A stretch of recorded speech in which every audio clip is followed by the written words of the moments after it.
জি, আমরা বাংলাদেশ খেলাফত মজলিসের পক্ষ থেকে জাতীয় ঐক্যমত কমিশনের সাথে মিটিং করার জন্য এসেছি। মিটিংয়ের পরে আমরা এখন প্রেস ব্রিফিং করব। আমার নাম ইউসুফ আশরাফ, সিনিয়র নায়েবে আমির, বাংলাদেশ খেলাফত মজলিস। আমার ডাইন পাশে মাওলানা জালাল উদ্দিন আহমেদ, মহাসচিব, বাংলাদেশ খেলাফত মজলিস। আমার বাম পাশে মাওলানা তোফাজ্জল হোসেন নিয়াজি, যুগ্ম মহাসচিব, বাংলাদেশ খেলাফত মজলিস। আমরা খুব খোলামেলাভাবে বিস্তারিতভাবে ওনাদের সাথে কথা বলেছি এবং অনেক বিষয়ে আমরা ঐক্যমত পোষণ করেছি। কিছু বিষয়ে আমরা সংযোজন করেছি, কিছু বিষয়ে আমরা বিকল্প প্রস্তাব দিয়েছি। তো এখন আপনাদের সামনে বিস্তারিত ব্রিফিং করবেন আমাদের দলের মহাসচিব মাওলানা জালাল উদ্দিন আহমেদ। আসসালামু আলাইকুম ওয়া রাহমাতুল্লাহি ওয়া বারাকাতুহু।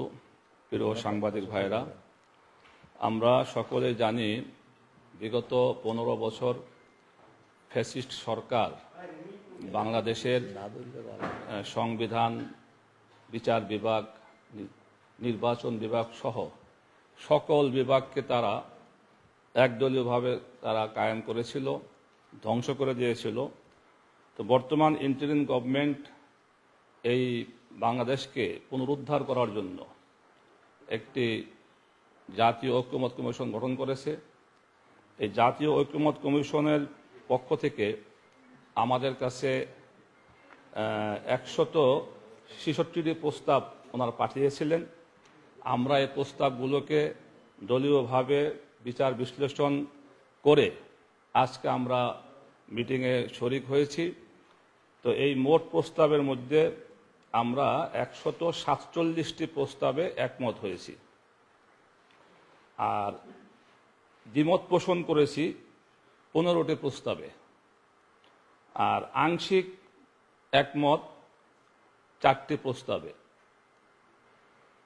তো যে বিষয়গুলো আমরা দ্বিমত পোষণ করেছি এর মধ্যে উল্লেখযোগ্য যে বিষয়গুলো, এর মধ্যে সংবিধানের যে মূল নীতি, ওখানে একটা শব্দ আসছে বহুত্ববাদ, একটা শব্দ ওনারা আনেছেন। আমরা এই বহুত্ববাদের বিরোধিতা করেছি, কারণ বহুত্ববাদ এই শব্দটা একাত্মবাদের বিপরীত শব্দ বা প্রতিশব্দ। এর দ্বারা আল্লাহ যে এক, মানে এটার একটা বিরোধিতা বোঝা যায়।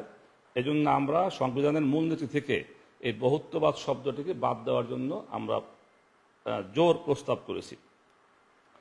এছাড়া তারা আরো অনেক প্রস্তাব করেছেন, যেমন পুরো বাংলাদেশকে 4টি ভাগে বিভক্ত করে প্রাদেশিক সরকার ব্যবস্থা চালু করতে বলেছেন। আমরা এই প্রস্তাবের সাথে দ্বিমত পোষণ করেছি, কারণ আমাদের বাংলাদেশ ভৌগোলিক আকারে ছোট্ট একটি দেশ। যদি আমরা 4টি প্রদেশে ভাগ করতে যাই, রাষ্ট্রের অনেক খরচ বেড়ে যাবে এখানে। আর যেহেতু আমাদের যোগাযোগ ব্যবস্থা কাছাকাছি, আমরা ইচ্ছা করলে সেই আমাদের দেশের যে পূর্ব প্রান্ত টেকনাফ থেকে তেঁতুলিয়া যাইতে সময় লাগে 1 ঘন্টা। এই জন্য আমরা এই ব্যবস্থার বিরোধিতা করেছি।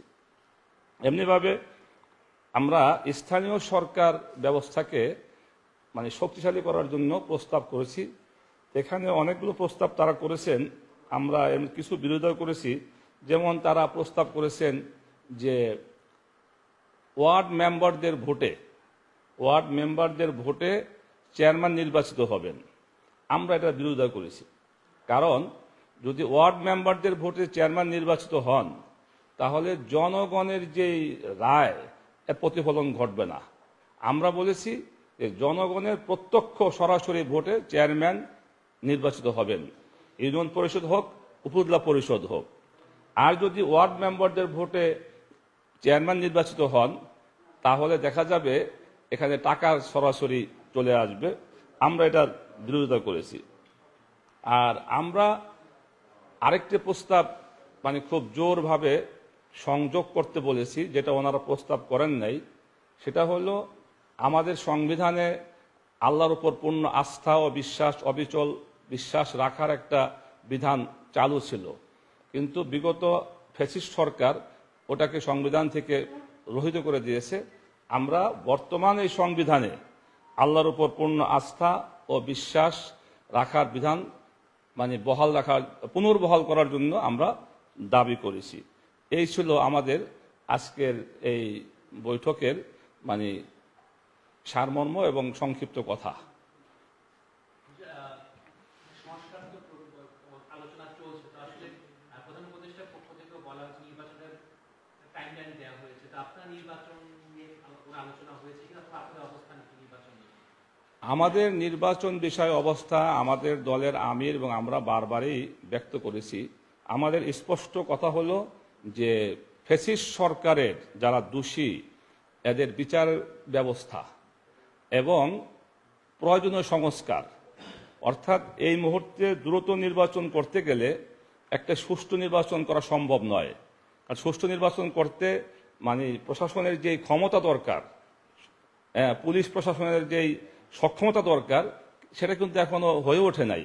এজন্য আমাদের দলের পক্ষ থেকে দাবি হলো যে প্রয়োজনীয় সংস্কার এবং এই পতিতদের বিচার ব্যবস্থা দৃশ্যমান একটা অবস্থায় পৌঁছার পরে জাতীয় নির্বাচন করা।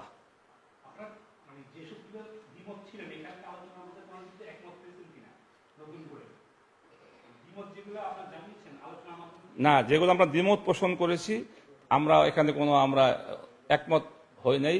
তবে একটি বিষয় যেটা আংশিক মানে ওই যে নাগরিক কমিটিতে ছাত্র প্রতিনিধিদেরকে ওনারা রাখার প্রস্তাব করেছিলেন, তা আমরা এখানে দ্বিমত করেছিলাম যে ছাত্র প্রতিনিধি রাখতে গেলে ছাত্রদের লেখাপড়ার মধ্যে ব্যাঘাত ঘটবে, মানে ছাত্ররা লেখাপড়া ছেড়ে দিয়ে তারা এই চলে আসবে।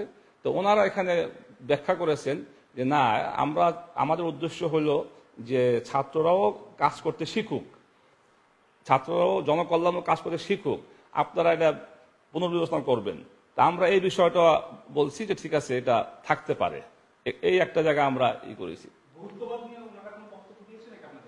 না, এই বিষয়টা আমি একটু বলি।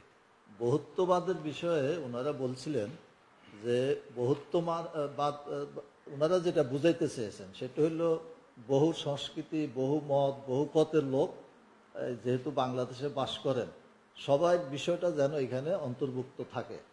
তখন আমরা বলছি যে বহুত্ববাদ যেহেতু একাত্মবাদের বিপরীত শব্দ, এই শব্দটা বাদ দেন, কিন্তু মূল মিনিংস যেগুলা বলছেন, অর্থাৎ বহু সংস্কৃতি, বহু মত, বহু পথ, এটার সাথে আমাদেরও একমত। আমরাও চাই যে এটা আসুক, এই জন্য অন্য শব্দ যেন এখানে ব্যবহার করা হয় এবং প্রয়োজন হলে বহু মত, বহু পথ এই শব্দটাও ব্যবহার করতে পারেন, এটা ওনাদেরকে বলা হয়েছে। তো ধন্যবাদ আপনাদেরকে। ঠিক আছে, ধন্যবাদ। আসসালামু আলাইকুম রহমতুল্লাহ। আসসালামু আলাইকুম। সালাম।